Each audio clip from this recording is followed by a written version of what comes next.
നിലമ്പൂരിൽ രണ്ട് മുന്നണികളിലും സ്ഥാനാർത്ഥിയായി. BJPക്ക് ഒരു നിലപാടും ഇതുവരെ ഉണ്ടായിട്ടുമില്ല.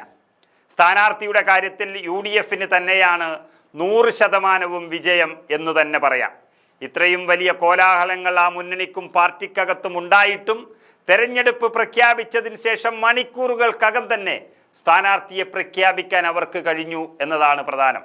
എന്നാൽ സംസ്ഥാനം ഭരിക്കുന്ന LDF ആകട്ടെ ദിവസങ്ങളോളം അന്വേഷിച്ച് നടന്നു. ഇന്ന് രാവിലെ പോലും ചില CPM പാർട്ടിക്ക് പുറത്തുള്ള ആളുകളുടെ സമ്മതത്തിനായി അവർ കാത്തുനിന്നിരുന്നു എന്നാണ് പ്രതിപക്ഷ നേതാവ് VD സതീശൻ വെളിപ്പെടുത്തിയത്. അങ്ങനെ അവരെല്ലാം സമ്മതം നൽകാതെ ആയപ്പോഴാണ് നിവർത്തികേട് കൊണ്ട് M സ്വരാജിനെ സ്ഥാനാർത്ഥിയായി CPM പ്രഖ്യാപിക്കുന്നത്. സ്വന്തം നാട്ടുകാരനായ സ്വരാജ്, അതും അധികാരത്തിൻ്റെ പിന്നാലെ പോകുന്ന അധികാരമോഹി എന്ന് പേരെടുത്ത സ്വരാജ് അല്പമെങ്കിലും വിജയസാധ്യതയുണ്ടെങ്കിൽ സ്വന്തം മണ്ഡലത്തിൽ മത്സരിക്കുമായിരുന്നില്ലേ എന്ന് ജനങ്ങൾ പരസ്പരം ചോദിക്കുകയും അങ്ങനെ വിജയസാധ്യതയില്ലാത്ത മണ്ഡലത്തിൽ വേറെ ആരെങ്കിലും കൊണ്ടുവന്ന് മത്സരിപ്പിക്കുന്നുവെന്നും ജനങ്ങൾ പറഞ്ഞു തുടങ്ങിയപ്പോഴാണ് നിവർത്തികേട് കൊണ്ട് സ്വരാജിനെ CPM പ്രഖ്യാപിച്ചത്. സ്വരാജ് തന്നെ മത്സരിക്കാൻ താല്പര്യമില്ലെന്ന് അറിയിച്ചതോടുകൂടിയാണ് കൂടുതൽ അപകടം CPM മനസ്സിലാക്കുന്നത്. ഏതൊരാൾക്കും ഇഷ്ടം അവരവരുടെ സ്വന്തം നാട്ടിൽ മത്സരിക്കാനായിരിക്കും. എറണാകുളം ജില്ലയിൽ പോയി മത്സരിക്കാൻ മിടുക്ക് കാണിച്ച സ്വരാജ് ആ മിടുക്കിൻ്റെ 100-1 പോലും സ്വന്തം നാട്ടിൽ ഒരു തെരഞ്ഞെടുപ്പ് വന്നിപ്പോൾ കാണിച്ചില്ല എന്ന് പറഞ്ഞാൽ അത് തോൽവി ഉറപ്പിച്ചതിനാലാണ് എന്ന് എല്ലാവരും മനസ്സിലാക്കുകയും ചെയ്തു. അതിനു പിന്നാലെ ഒരാളും നിലമ്പൂരിൽ മത്സരിക്കാൻ ഇഷ്ടപ്പെടാതിരിക്കുകയും ചെയ്തപ്പോഴാണ് അപകടം മനസ്സിലാക്കിക്കൊണ്ട് നിവൃത്തികേട് കൊണ്ട് സ്വരാജിലേക്ക് തന്നെ അവർ എത്തിച്ചേർന്നത്. ഇനി UDFന് അൻവറിൻ്റെ കാര്യത്തിൽ പെട്ടെന്നൊരു തീരുമാനമുണ്ടാക്കി സജീവ പ്രചരണത്തിന് ഇറങ്ങാവുന്നതാണ്. അതിലുള്ള ചില കടമ്പകളും സതീശൻ വ്യക്തമാക്കിയിട്ടുണ്ട്. അൻവർ UDF സ്ഥാനാർത്ഥിക്ക് പിന്തുണ പ്രഖ്യാപിച്ചാൽ ആ സമയം അൻവറിനോടുള്ള UDF നിലപാടും അറിയിക്കും. അതാണ് സ്റ്റാൻഡ്.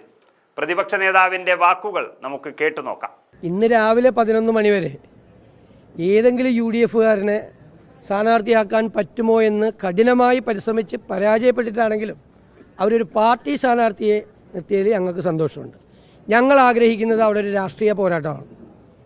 ഞങ്ങൾ പിണറായി വിജയൻ സർക്കാരിൻ്റെ കഴിഞ്ഞ 9 വർഷത്തെ ഭരണം നിലമ്പൂരിലെ ജനങ്ങളുടെ മുന്നിൽ ഞങ്ങൾ വിചാരണ ചെയ്യുന്ന തെരഞ്ഞെടുപ്പാണെന്നാണ് തെരഞ്ഞെടുപ്പ് പ്രഖ്യാപിച്ചപ്പോൾ ഞങ്ങൾ ആദ്യം പറഞ്ഞത്.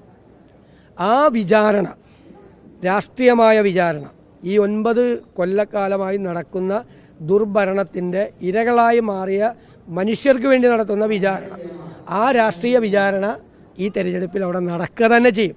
ഞങ്ങൾ ആഗ്രഹിക്കുന്നതാണ്. കാരണം ഇത് 2026 തെരഞ്ഞെടുപ്പിന് മുന്നോടിയായി നടക്കുന്ന ഒരു ഇലക്ഷനാണ്. ഇവിടെ ഈ സർക്കാരിൻ്റെ ദുഷ്ചെയ്തികൾ മുഴുവൻ നിലമ്പൂരിലെ ജനങ്ങളോട് മാത്രമല്ല, ഇതൊരു അവസരമാണ്. നിങ്ങളൊക്കെ അവിടെ ഉണ്ടല്ലോ. അതുകൊണ്ട് കേരളത്തിലെ മുഴുവൻ ജനങ്ങളോട് കൂടി ഒരിക്കൽ കൂടി ഇത് പറയാൻ കിട്ടിയ ഒരു വലിയ അവസരമാണ്. എന്തായാലും തൃക്കാക്കരയിലും പാലക്കാടും ചെയ്ത് പരീക്ഷണം വഴിയിൽ ഉപേക്ഷിച്ച് മത്സരിക്കാൻ തയ്യാറായതിൽ ഞങ്ങൾ സന്തോഷം പ്രകടിപ്പിക്കും.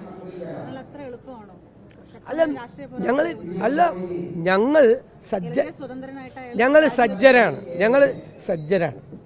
ഞങ്ങൾ തെരഞ്ഞെടുപ്പിൻ്റെ മുന്നൊരുക്കങ്ങൾ നടത്തി. ഞാൻ പറഞ്ഞല്ലോ, 10,000 വോട്ടാണ് അവിടെ ആകെ ചേർത്തിരിക്കുന്നത്. അതിൽ 8,000-ലധികം വോട്ട് ചേർത്തേക്കണം ഞങ്ങളാണ്. ഞങ്ങളെ 263 ബൂത്ത് കമ്മിറ്റികൾ സുസജ്ജമാണ്. പിന്നെ പാർട്ടി സ്ഥാനാർത്ഥി അവിടെ വന്നാൽ അവിടെ ഞങ്ങൾ ഭയപ്പെടണമെങ്കിൽ ഇവരെന്തുകൊണ്ടാണ് പാർട്ടി സ്ഥാനാർത്ഥിയെ ഇതിനു മുമ്പ് അവിടെ മത്സരിപ്പിക്കായിരുന്നത്? സിമ്പിളാണ് ചോദ്യം, ലളിതമാണ് എൻ്റെ ചോദ്യം. അവർ പാർട്ടി സ്ഥാനാർത്ഥി നിലമ്പൂരിൽ വന്നാൽ ഞങ്ങൾ പേടിക്കണം എന്നല്ലേ ആ പറഞ്ഞതിൻ്റെ ഒരു അർത്ഥം.